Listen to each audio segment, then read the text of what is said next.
Justin, can you hear me? I can hear you. Fantastic, good. Let me just check our audio levels. That appears to be okay. Yeah, so people can hear us, that's great. Welcome to the show. So welcome to Calico Live. My name's Chris Tompkins. I'm a lead developer advocate at Tigera. It's my role to champion our kind of users' needs and to help our community to hear from our developers and likewise to help our developers hear what our community thinks. So I've been running Calico Live now for a while. This is episode 14, and it's an occasional informal live video stream series. The idea is that we take a relaxed approach and chat around a topic in an informal way. We do have a script of sorts, but it's extremely loose, as you can probably tell by the quality of my introduction. So I've been working in networking since around 2000. And I became interested in SDN, software-defined networking, and infrastructure as code, and that led me to Kubernetes, and here I am. And our guest today is Justin Cook. Justin is Director of Technology at Publicis Sapient. He drives cloud transformation initiatives in collaboration with clients in both pre and post-sales. I used to work in like slightly similar roles, so yeah, I might chat to you about that later. It's highly technical role, so he's obviously client-facing with Kubernetes and Calico, and it's critical for customer needs. So I think Justin's going to have some really cool insights for us today. The main point in today's talk will be a demonstration of Justin's Kubernetes development environment that he's built, which is an awesome tool. So Justin's going to kindly demo that, but we'll spend the first half of the session just getting to know Justin a bit and his, just chatting around Kubernetes and Calico, and we can go anywhere we want with that, really, Justin. So let's just see where it takes us. I should remember to say at this point, I always forget to, that I've got my chat window over here. So we do get a lot of people watching, coming back and watching later. So it's actually quite rare that we get a lot of questions during the session, but we are always open to them, and we're really happy to be derailed. So if anyone has questions, easy or hard, nothing's too easy, nothing's too hard, we'd love to hear them, and we can always take them offline. So yeah, Justin, thank you so much for joining us. Thanks, Chris. Thanks for having me. Yeah, no worries. My pleasure. So yeah, let's dive into the kind of introduction first, of introduction to yourself and how you came to be doing what you're doing. I know it doesn't always seem relevant to everyone, but I really like to just chat about how you got into IT and how you got into software and coding in the first place, because I think it's quite interesting to frame people's journeys. So how did you get into IT, and how did you get into software and coding? Well, I started coding when I was in high school, and that was interesting. But I didn't really get serious into computers until my time in the U.S. Navy, which was another interesting bit. I was fortunate that at that time the Navy was going from proprietary systems built by military installations or providers like Raytheon, so on and so forth, to Massive, commercial shelf equipment. And I got the joy of the hands-on experience transforming the Navy during this entire adoption of the kit. And it was fantastic for my career and everything. So I've always had a very high acumen interest in that stuff as well, but it didn't really go mainstream until the mid-90s anyways, which was lucky for me. Yeah, that's pretty amazing. So you'd have been. Sorry, I must choose my words carefully, but you'd have been quite young then, right? Like to be working on the Navy stuff in the early '90s. So that's a pretty. It must have been intimidating, but that's a pretty great place to get started. Yeah, it's interesting because it wasn't really intimidating because we were really interested in it. And we knew that it was emerging. Mm-hmm. So, it wasn't like there was a lot of people to look up to in this space at that time. Mm. Did you get to Kind of there. Did you do ground-based stuff, or did you get to work on things on ships and that kind of thing? I did a lot of shipboard stuff on submarines, and I did a lot of land-based stuff as well after the fact. Mm. While I was teaching it. So I got kind of the best of both worlds. I did a project, and in the spirit of just chatting around this stuff, I did a project for a well-known ferry company who had a Cisco network with OSPF, where when the ferry was in France, the OSPF area one or whatever it was would join the French OSPF network, and when the ferry went across the channel, it would as it came into port in the UK, the OSPF Area 1 would relocate. I've never seen a network anything like that in my life. Like a mobile OSPF network where the ferry was part of the network, but it moves within. It was one of the most interesting OSPF troubleshooting things I've ever done. Cool. So yeah. So, and how about networking then? I suppose I'm guessing that was also around the same time that the Navy was using the equipment, right? Right. So this was a completely wide open field, right? And we were, before DevOps even existed, that's what we were. We were jack of all trades. We were doing all the compute, the networking, the storage, all the bits. Yeah, fantastic. And was that entirely Cisco, or mostly? The Ethernet and network switching was Cisco. Mm-hmm. We did have some Alcatel ATM stuff, which was really interesting. That kind of actually went away when Gigabit Ethernet Plus became a thing. Yeah, I got it. So that would have been around 2002. You told me before, right? So we've been doing this thing. We've been doing this stuff for pretty much the same amount of time. I started in IT in around 2000. So cool. So how about your role now? What does your role look like day to day at the moment? I do a lot of internal bits and a lot of client-facing bits across multiple clients, internal projects. I do a lot of training internally, which is really exciting for me. So I get to generate a lot of content and create the presentations for viewing on demand in the future. Yeah, that's cool. I really enjoy that kind of work. I've never done an explicitly a training role, but obviously there's a component of that in the work that I do now. But yeah, I find training quite rewarding actually. So it sounds like you've got quite a broad palette, really. Yeah, it's great. A lot of it, I get to kind of, forge my own path, especially on the training was, something that I had the ability to take advantage of. So I did. Yeah, nice. Fantastic. And how about Kubernetes? When did you first run into it? So Kubernetes started becoming a thing in 2015. I've always been into emerging technology and I was aware of it then. So I'm like, okay, when am I going to use it? I got brought on board for a government project, which at the time was DBIZ, Department for Business Innovation and Skill in central London. It's one of the large government departments. Okay, yeah. They actually had Department for International Trade, I believe, as a part of DBIZ at the time. They wanted to refactor and rebuild their import and export licensing trade application. Okay. So that was great. And I got to work with a team of Java developers working specifically on that project. And I'm like, well, what are we going to do? So I adopted Kubernetes, which was quite young at the time. Yeah, I was going to say that's brave. I mean, it turned out to be a really good choice, but that's a pretty brave move back in 20. Well, I think back then. Yeah, March 2016. Yeah. Nice. Well, I think again it was kind of obvious that it was going to be the one selected. Really, I think it was obvious it was the merging winner. Yeah. To me, anyways, and several people. But so I did a lot of work with that. I automated the entire delivery of the full stack using Ansible, and that was also including OpenStack. That was going beta with UK Cloud at the time. Since this was a sensitive, confidential project. And so that was cool. I integrated SkyDNS, all that good stuff, all the bits you need to run the platform.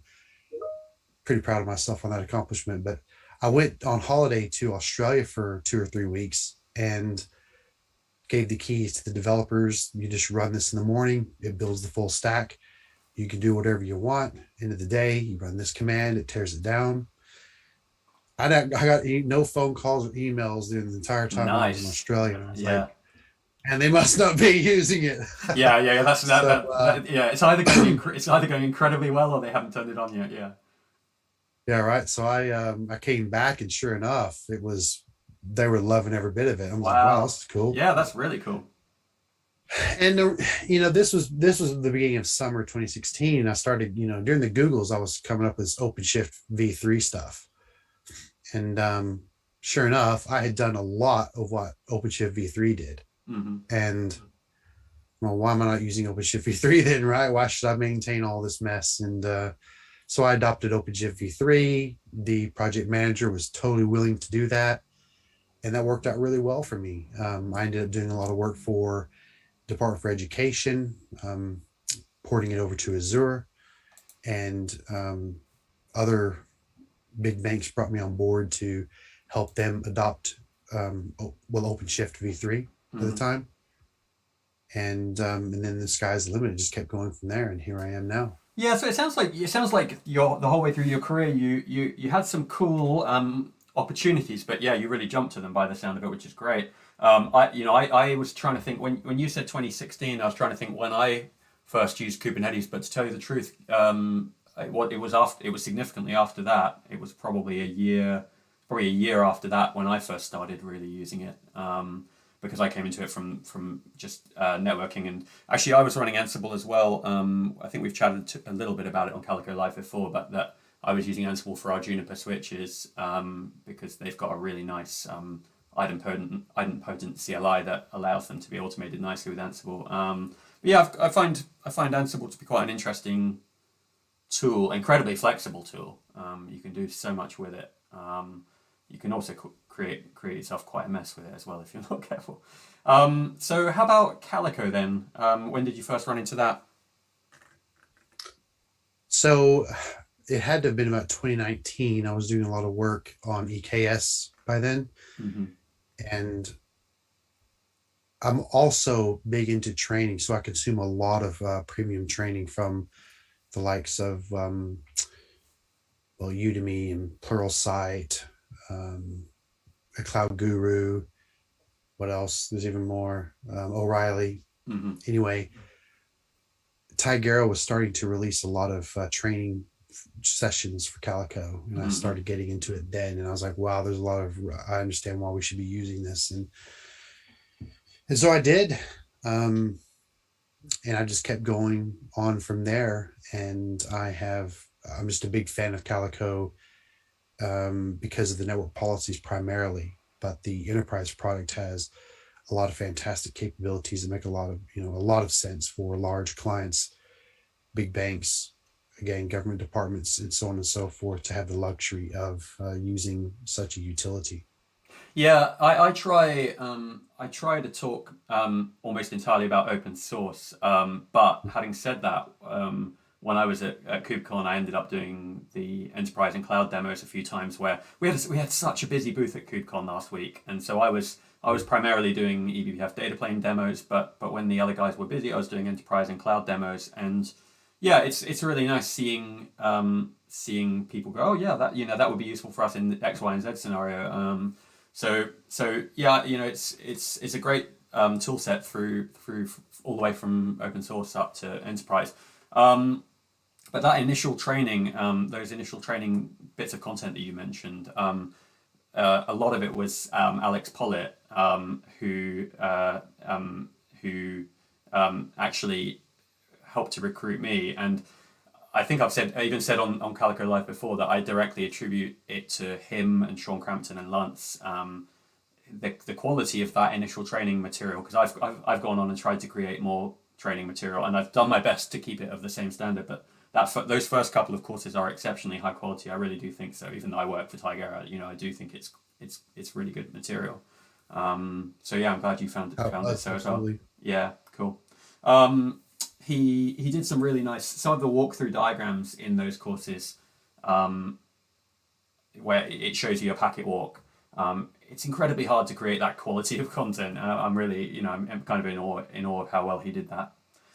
Cool. So let's move on to your Kubernetes development environment. I've spun it up myself about 10 days ago. So let's talk about it as if we know nothing at all. What is your Kubernetes development environment, and what does it allow us to do? Well, my Kubernetes development environment is opinionated into some of the tools that I have used over the last 2 or 3 years. So this is my selection. However, given Kubernetes is really declaratively driven, right, in the manifest YAML files, it just makes sense to make it declarative in itself and using idempotent patterns. So that's what I have strived to do, is to deliver something that is pluggable. If you want to use something else, then you can put your own version in there and go with it in the stack, right? Mm-hmm. So that's the entire reason for being, is to deliver a full stack with all of the interfaces and all the utilities that you would use. A lot of developers now, going from, let's say I'm a Java developer and I care about publishing jars to JFrog or whatever. Well, that's not really a good solution anymore. Developers have to say, well, I'll write myself a little bit of Terraform to spin up some stuff in the cloud. I'll publish my Java artifacts. I'll, write some Kubernetes manifests that grab this and do whatever, inject it into a container, etc. So this gives them the luxury of firing up an entire stack that has Rancher, so they can click ops, manage the environment, build create the Prometheus scrape configurations, create the service monitors in Prometheus to actually scrape it, mm-hmm. create the Grafana graphs to actually visualize it, mm-hmm. and even go so far as to be Kubernetes native, cloud native, where their application is opinionated toward, well, not opinionated, but it's instrumented for Kubernetes. So it gives them the full rich experience to do that. They can use infrastructure as code, build up, tear down, and commit to origin, and off they go. Yeah, fantastic. So it's reproducible, opinionated Kubernetes development environment inside. You've been running entirely inside your laptop, right? Yes, well, I develop on Mac OS. I try to leave the space there for people who want to use it on Linux or on Windows platforms. Mm-hmm. So I do encourage anyone on those platforms to submit PRs to integrate the environment, to provide support for those environments, those platforms. Yeah, we'll actually come back. I think after we've seen it, we'll have a quick chat about what might be ways that people can get involved, especially people on Linux and Windows. So let's hold that thought, because I think that's quite an mm-hmm. interesting topic to because I think when people see what you've built, they'll be really impressed, and hopefully a few people might decide to get involved. And we've got a couple of ideas in our heads, haven't we, about some bite-off tasks that they might be able to take on. But let's put that to one side for a sec. Mm-hmm. So what were you trying to solve? You've sort of answered this already, but what were you trying to solve? You were trying to avoid. Well, I won't put words in your mouth. What were you trying to solve?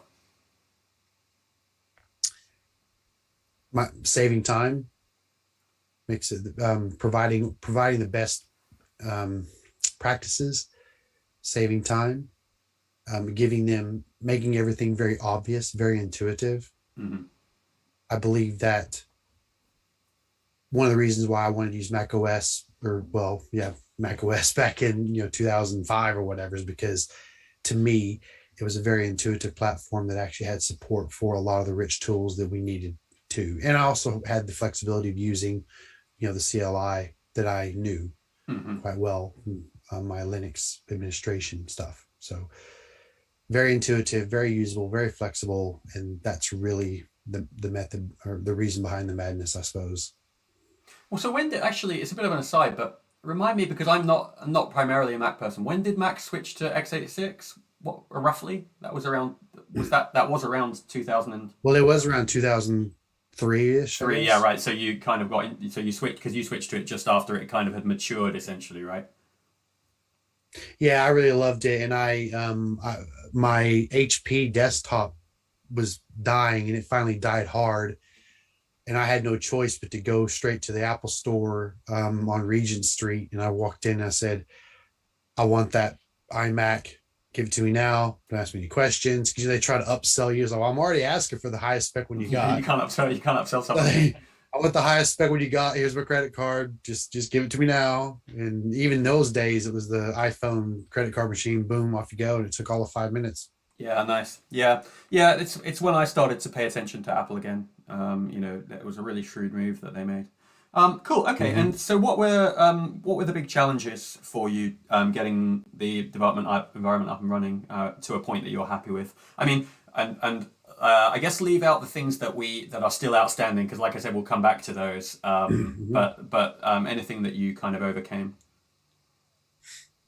So I'm a huge fan of Rancher. I think it's great. It integrates all the tools. They've taken a lot of lessons learned from the 1.x days into the 2.x days and even in 2.5 plus. They've done another iteration with accepting Prometheus operators on board. They've got Istio integration, which is really, really cool. So you have a very rich platform that's very usable. And again, I say it should be very intuitive. I should be able to trip and fall into it and just figure it out without a lot of faff, right? I mean, I love reading.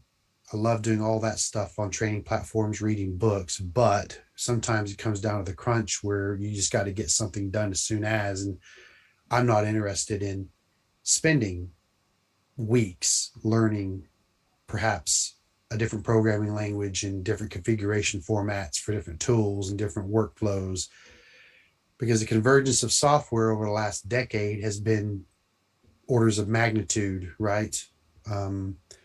Not just, hey, how do you write a spec file for an RPM? Mm-hmm. It's how do you roll multiple container images, save space in a secure fashion with integrating and providing interfaces for multiple tool chains. Mm-hmm. So it's just an incredible amount of information. Mm-hmm. Anyway, to answer your question, the biggest challenge I had in writing this was I wanted to use Rancher. Okay, that's great. There's been a lot of iterative changes over the last year and a half there. The only thing I'll say about Rancher is I don't think they made it as easy as they could have, right? For Calico, I want to install eBPF. You actually have the procedure on your website published. I can read, one page in just 5 minutes. You have the instructions there, and I wrote the code, and off you go. That was fantastic.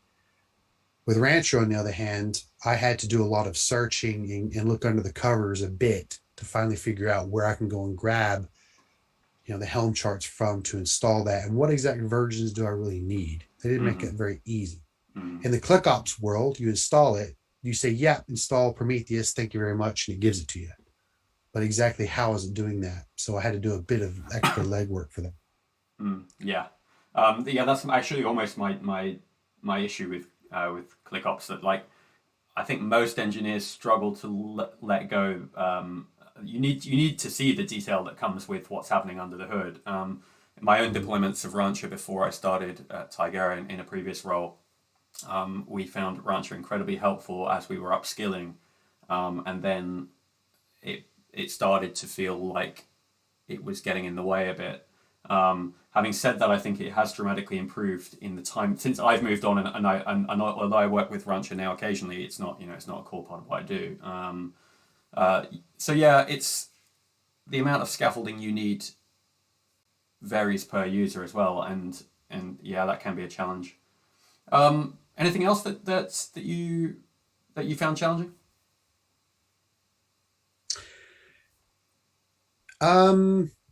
The only little bit that I found challenging was finding out how to implement my little sidecar container for counting metrics off the CNI, but I eventually got there. Believe it or not, it wasn't readily available information without probably having spent too much time trying to investigate the actual root cause, right? But I had a lot of fun doing so. I was going to say that's super cool learning, though. I mean, that's the kind of thing. It's when you do something like that is when you truly start to understand something, isn't it? That's awesome. I can show you. Yeah, so able to see my screen? They're not yet, but they will be momentarily. Okay. So actually, let's just answer one more question quickly, and we'll answer it again after your demo. But so in case people are watching now and they drop off because they have to, how can people find this and how can they contribute? And then we'll reiterate this at the end. If you go to github.com, my username is jhcook. So github.com/jhcook. And the project is Kubernetes-dev-env. Yeah, nice. Yeah, your GitHub username's instantly memorable, which is nice. Cool. Okay, so yeah, let's dive into the demo, and we'll reiterate the contribution stuff at the end as well. So let me just make sure they can see your screen. They should be able to now. Yeah, so we're just so we're seeing Visual Studio and nothing else. So we're all good. So yeah, take us through it.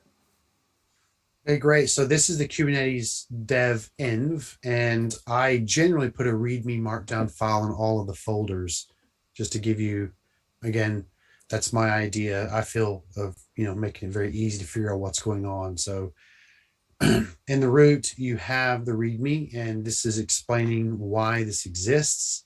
I try to keep this up to date. Please feel free to send a PR or just tell me why, otherwise, yeah, you need to update this, but it tells you what you need to install, for instance, to have all of this stuff running. Mm-hmm. And I even provide a quick start .sh file that does a lot of the initial build for you, and you're up and running. So it's just explaining all of that. And it says, here's the Calico CNI with eBPF the hard way. We kind of stole that idiom, but anyway. So it just explains a bit of the things that I've done here and how it configures your the .test TLD if you're using Minikube. We also, by the way, as an aside, provide support for Kind, and Red Hat OpenShift now has Red Hat OpenShift Local, which is their idea of Minikube. Mm-hmm. I will be integrating support for that soon. That was just released. Fantastic. Right. And so it sets up Minikube for you. The setup.kate SHA script, you can look at that if you want. That's where it also configures the .test TLD. Anyone interested in providing Linux platform support or Windows platform support and others is more than welcome to provide that. We'll have a quick look. This is the Linux version, which I believe does work, but it's not fully tested. And Windows, it just says, just go ahead and configure it yourself. Thank you very much. Yeah. So let's dig into that a little bit before we move on. So the majority of that is just DNS, right? We think. So we think. So and correct me if I'm wrong. We think Linux works, but we haven't been able to test it extensively. So that would be a contribution. That'd be an amazing contribution if someone could validate that. It may be that I can do that. I'm on Windows, as you know, due to a whole. I was on Ubuntu, as I mentioned to you earlier, I was on Ubuntu for 14, 15 months as my daily driver, and I just ran into a horrible Thunderbolt dock problem that just took me out of work for like 2 days. So I'm now running on Windows, which is working for me, to be fair. So I might be in a position to help validate the Linux side of things. The Windows side, we think, needs a little bit more, right? It's primarily the DNS side of things that we think is not going to work. Is that right? Right. So the Minikube is actually running a resolver itself, and you need to just tell it to look for .test TLD using that resolver, which is what if we scale up here, you can see it does that for, it does that for Darwin, which is Mac OS. There. Yep.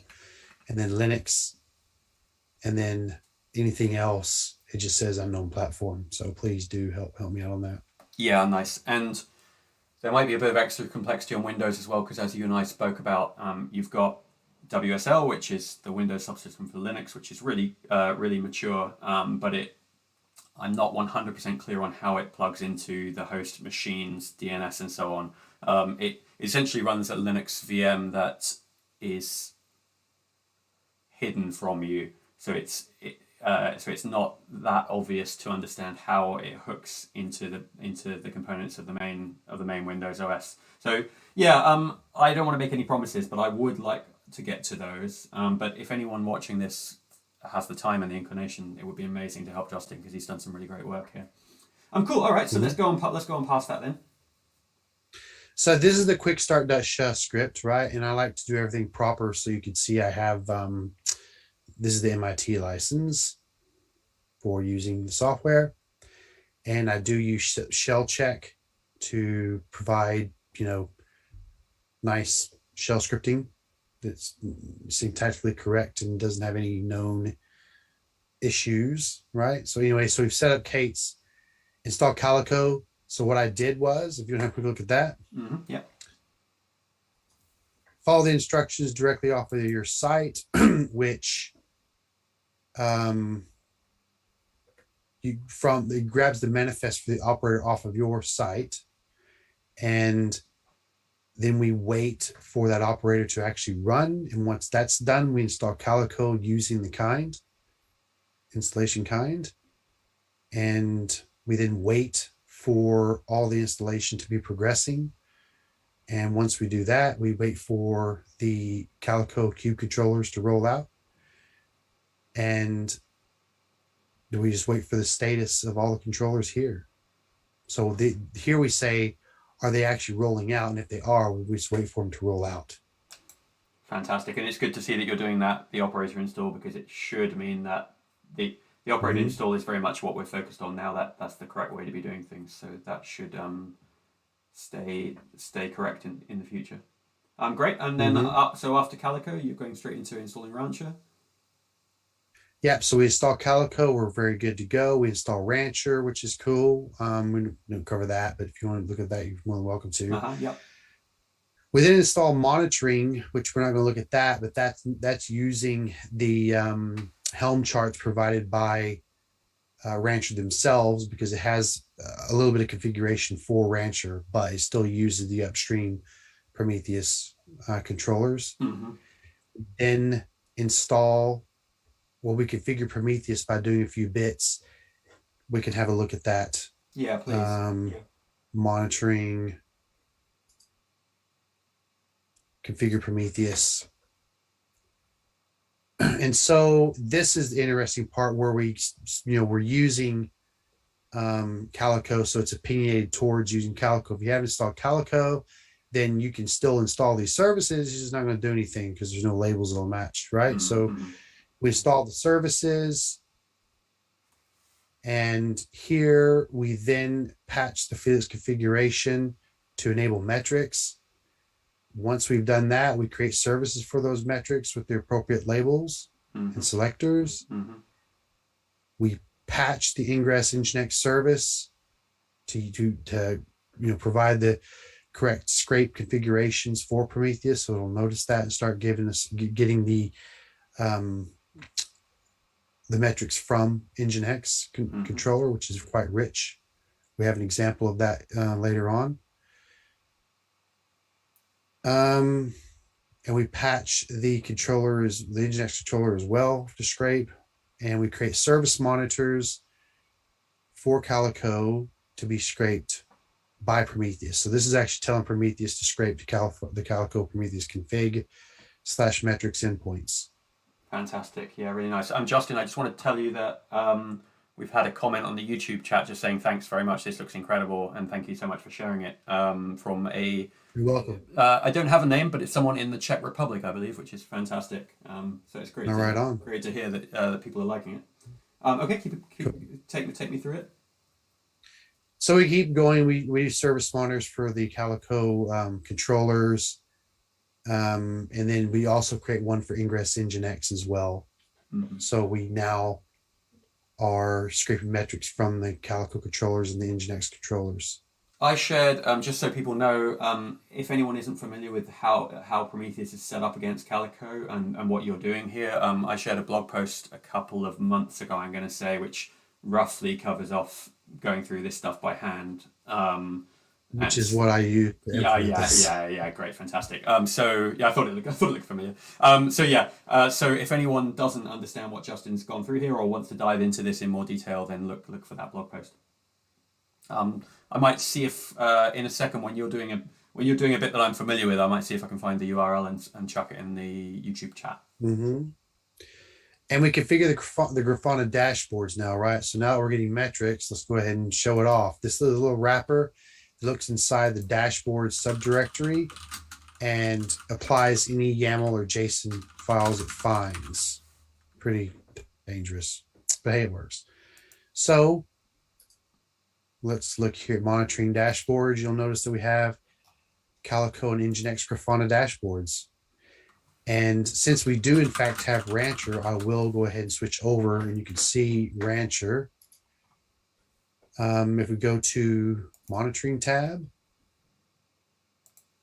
and Grafana,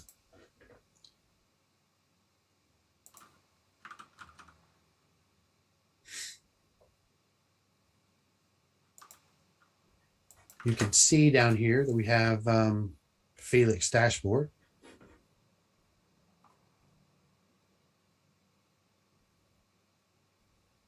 And there's all the goodness of the metrics from Calico. Fantastic. And it's so nice to get all of that for free with your setup with, you know, no config. It's brilliant. Yeah. There's also, sorry about that.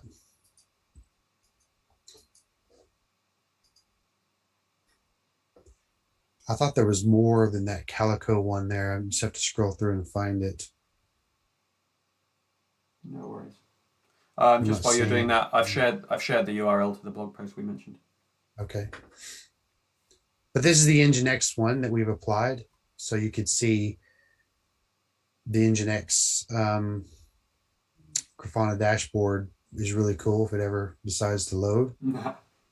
Everything, but it's been sitting here. So basically while it's doing this Minikube cluster has been running for probably about 6 hours.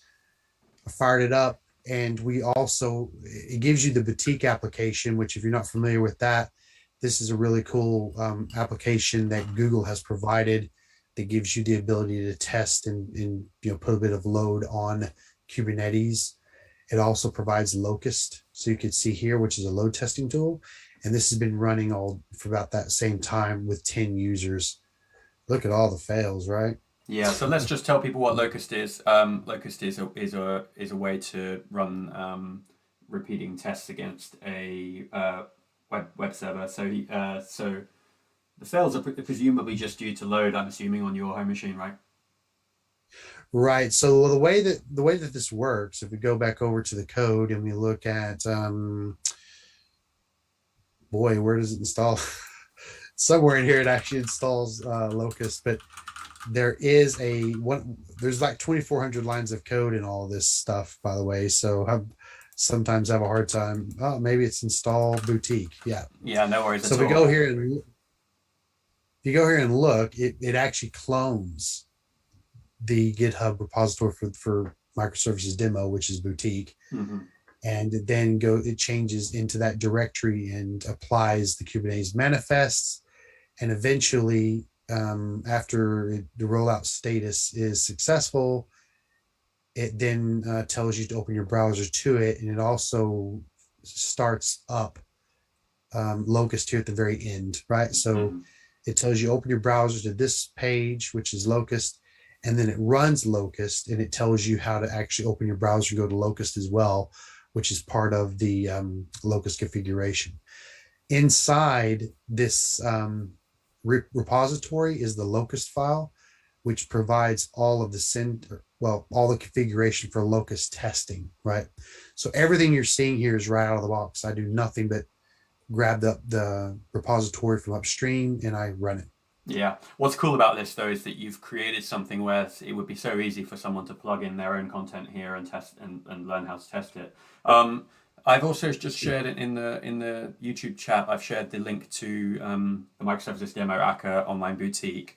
So if anyone wants to go, and that repo tells you much more about online boutique, what it does, and also what the components are and where Locust sits amongst all the other components. I forget how many components there are, but they're kind of like 10 or 12, I'm going to say, moving parts to it, and they're all running in different languages to kind of prove the wonders of microservices. So it's a really cool demo to prove that you have a working cluster, which is part of what Justin's doing here.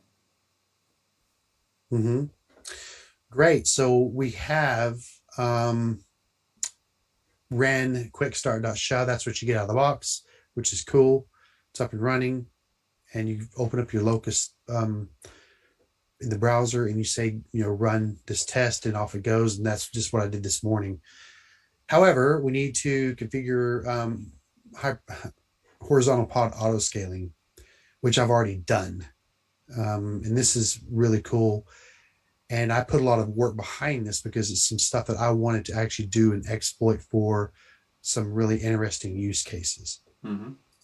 Okay, so the sidecar container is what you need. I'll probably at some point actually put this in the HPA directory, but nevertheless, the HPA directory does require the sidecar. And let's talk a little bit about the sidecar itself. So Okay.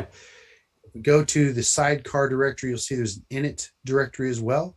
Let's look at first the README. And what the README does is it tells you the sidecar uses contract or sampling to provide a count of TCP connections that are established. So it's basically how many actual TCP connections do I have, counting upwards. And it's monotonic increase, right? It can never go backwards. Which is like, well, that's boring, isn't it? Well, we'll talk about that in a second. Tell me that word again for a number that can only ever go up, not down. Monotonic increase. Monotonic. I'm going to write that down. I knew of the concept. I didn't know the word. So I've learned something today. Yeah. Okay. Cool. Take me through it. So great. We use contract in the kernel if we have that capability, right? If you are using Kubernetes with not service policies, policies or reduced capabilities, and it doesn't have root, then it won't be able to do this. But the code that I've written, which I'll show you here in a moment, will then start sampling, which is actually not an ideal way of doing it, but it's really the only thing we've got. So every third of a second, it'll say, hey, how many connections we got? And it just keeps doing that. And it's not ideal, but hey. Anyway. It's nice that you've even got something to fall back to. That's great. Yeah. So we build the sidecar in this directory, and then I provide a Docker file. There's actually a few Docker files using different providers, different base images, right? On Mac OS, I use Colima to do this. So, Lima is not Colima by default, but in this example, I'm using Lima, which I start a default image, and then I use Lima Nerd Cuddle, which as an alias for my Docker. If you look down here in the terminal window, you can see that I've done just that. So I've started default. I have alias Docker, and I've done a Docker build for this container image. Mm-hmm. Oh, but before we do that, I'm sorry. You have to actually run a port forwarding container, which is this cute little Docker instruction here, right? Command, sorry. So you run that in another terminal, which is, it's running in another terminal somewhere else. Mm-hmm. So you run that, and now we can do our Docker build, right? Yeah. Which you see here. Mm-hmm. That's great. And then we can do a Docker push, which pushes it to the local registry. And that's what this command here is doing, is forwarding your local host port 5000 to the actual Minikube IP port 5000. Yeah, right. So when you're running my setup.kates.sha, it configures Minikube to do a few things amongst that, running a local registry. And we do that with this container. We also need an init container. And as I mentioned earlier, I was like, this isn't working. And I know that it's running its own network namespace, but what's going on here? Well, come to find out, there's a little init container you got to run, which is pretty cool. So look at the Docker file, which is using 3.9 Alpine's Python image. And the reason why is because the sidecar container is using Python 3.9 alpha. And due to the way Docker works, I didn't want to introduce another image. Why not use, since I've already got an image that will work, I'll just inherit it and not use any more space, right? Nice. So then we add IP tables, and you might know what's coming next. We run init.sha, which is basically saying, hey, run contract and mark the established connection state, or allow that. That's all that has to do. It took me a while to figure that out. And then Okay, so we do the same thing, right? You can see that we build that container image and we push it to the local registry. So we build and push 2 images. And then in our HPA, we want to configure HPA. And this is a pretty nice piece of code here because I put a lot of effort to make sure that it uses best practices and is idempotent. If you're going to give me a PR, it better be idempotent. That's all I really ask for. Yeah, that sounds good. Yeah. And as well commented, because I was saying to Justin when we were talking privately a couple of days ago that you really spent the time to make this code readable, which it really shows. So any PRs I think need to try to maintain that quality of commenting because that will make people want to adopt this. It's fairly easy to look at this and understand what's going on without having written it. Right, I appreciate that, Chris. So I install Kita, and the reason why I'm using Kita is because HPA v2, I think went GA or beta in 1.23, which is what we're using, but I've used Kita in the past, and it's actually pretty straightforward. So I'm like, well, I'm not going to learn another API.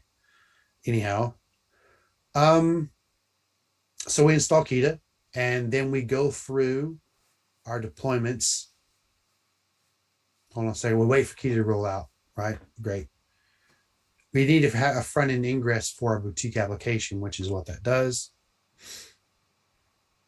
And then we go through all of our deployments in the default namespace, which if you're just using the code that I've given you here, will be the microservices demo, which is boutique. It just so happens that all of the services that or the deployments that end in service is the one we want to patch. Okay, so we go through those and we get that service and we grab the port listed in that service, which do vary across the different services. We then patch the service saying, hey, we need to add port 9100 because we're going to be scraping Prometheus metrics. We also need to label that service with the Kate's app as part of the service monitor label selectors. And then this is some interesting stuff too. And I really want to kind of promote this because this is using best practices. And I actually had to look this up, see what's the latest and greatest way that people are doing this. And this is what I have found. So YQ is a really cool little tool that takes JSON and with the -I capital, or excuse me, 0 switch, gives you it takes YAML, and gives you nice, beautiful JSON output. I actually thought that's what you said, but maybe I heard what I expected. I think I said it backwards, right? Okay. Anyway, no worries. So here is our this is for the TE patch, which is the sidecar container, and I'm not sure what TCP exporter, right? So TCP exporter, which is the sidecar. And we give it the netadmin capability, and we're giving it the 9100 and whatever that port was that we grabbed up there, we're going to put in as an argument to, because if you remember going back to the Docker file, the command line arguments is these 2 numbers, right? Right. So we give them that. And also we need the init container. So we build that. The init container needs netadmin as well because it's IP tables. And then we take those 2 JSON patches that we just created. We also give them the ability to share the process namespace. So all the processes, all the containers in the pod can see each other's processes. And we apply those patches to the deployment. We then create a service monitor for each one of the deployments. This is the label selectors that we had to apply to the services, telling it to scrape the metrics endpoint every 10 seconds. We then need to know what the Prometheus host is. So we get that information and we create ourselves a Kita scaled object for each service that we want to. Here's the recommendation service that we want to scale, how minimax and cooldown period. And this is the Prometheus query that we're going to use to actually scale that workload. And since we already have this running, I will go ahead and show you the output. So here we are running. Here, this is the same exact query except on the cart service. Yeah, got it. And if we execute it, you can see with 10 queries, which is like 2 requests per second, it's probably averaging out somewhere around 0.5 RPS on that, established connections per second on that pod service set of pods.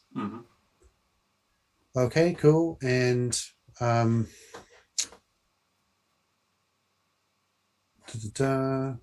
got way too many buttons to push here.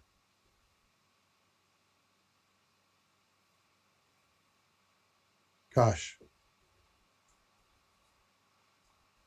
I'll just do it the easy way. Yeah, that's not a bad idea. All right. Okay, so we keep going down. We just do all of this for a few of the actual workloads, right? And there's the cart service one there. You can see that we've got it set to a threshold of 3. We're at 0.5 right now, roughly.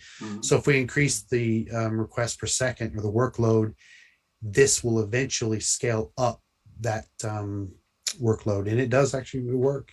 Fantastic. So we go down here as well. One of the cool ones we've done with the Nginx that we've put in as well, we use the histogram quantile, 95th percentile, which is, in my opinion, is a magic number. Back in the day, and Chris probably knows this, like you had an E1 or T1 or E3 line, you are billed on your throughput, and they always use the 95th percentile, or they used to, on what they build you. So that's why I use that number. So here, if I'm less than or equal to the request duration in seconds for front-end ingress, which is the Nginx controller, 1 second, which is pretty bad, we actually increase the amount of ingress controllers. The problem with this is that it's not indicative of, I just put that there's a number just to show you that it does in fact work. Yeah, okay, right? Makes sense. Yeah. So we can go to Locust. You can see here we're at 0.5, and if we stop this and we say a new test, let's give it 200. Okay, and it should start kicking up. Yeah, it's going up to 45, 50, and so on. Very nice. Go here, and it won't be immediate, but after 10, 20 seconds, we should see a hockey stick it here on this little graph. And it will take, see it's going up now. Yeah. And it'll take probably, I don't know, a minute or so, and it will then create another container, which we can go and look at in, I use the Lens app to make a nice little view. Fantastic. Yeah, I've just been starting to learn about Lens myself actually recently. While it's doing that, let's take the time to quickly. We're almost out of time already, so quickly while it's scaling up, let's just quickly reiterate that your GitHub is jhcook, and it's just and the actual repo is Kubernetes-development or dev. It's Kubernetes-dev-env. -dev, cool. And so Justin's really keen for help. As you can see, he's done some amazing work here. So in particular around validating how well this works on Linux, because Justin's testing on Mac OS, and on making it work fully with Windows. Those would be amazing ways to contribute and help. And I'm sure Justin can find a million other things for you to do depending on your amount of time and dedication and skill level. So yeah, get involved and help him out. That'd be amazing. Thank you. So should we see if it's scaled up? Do you think it will have yet? Well, it looks like it's that container's died. All right. Yeah, you knocked it over. Yeah. Yeah, I'm not exactly sure. Well, the problem is they probably got these containers, the actual resources requested for these containers are probably pretty tight, knowing Google. Yeah, exactly. And I've not altered it, so I'm sure my container is taking enough that it just throws it way off balance. Yeah, it's totally fine and to be expected in a way. Oh, there you go. Oh, hello. Well, we could look and see with Lens if it's actually already Let's see if it is, and then we'll leave it there regardless. Because I think. Oh, yeah, nice. So we look at the default namespace, and there's the cart service, which is the one that I would expect to kick off soon. You can see the front end has two. It normally should have only one. And if you look here, 17 minutes ago when we started talking and I turned on the load, it has in fact scaled up the front end. Nice. Fantastic. The cart services, yeah, you can see there's definitely something out of balance here, but yeah, that one's not healthy at the moment. Yeah, that's okay. But anyhow, it does work. It might take a couple minutes. Yeah, no, I'm absolutely sure it does. It quite often is the case that just by running Zoom or OBS or whatever other tools you need to run, everything explodes as soon as it senses that you. Also, there's the live demo aspect. We all know about that. So this is awesome, Justin. We're out of time already. I think you've shown people enough that this is a really cool environment, and there's quite a lot you could do.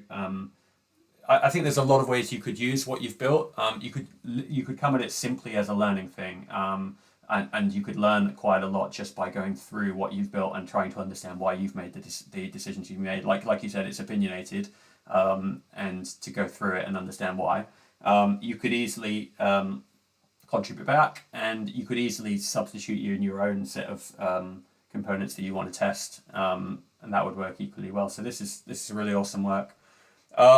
We're out of time already, so it just remains for me to say thank you so much, Justin. I really, really appreciate this, and I've found that the Calico lives that get the most attention are the ones with interesting live demos. So I'm sure that you'll find that people dive in. We've literally had an increasing number of viewers. You sometimes find viewers drop off through something like this, but I've got a graph here of and actually the whole time you were talking, it's been going up steadily.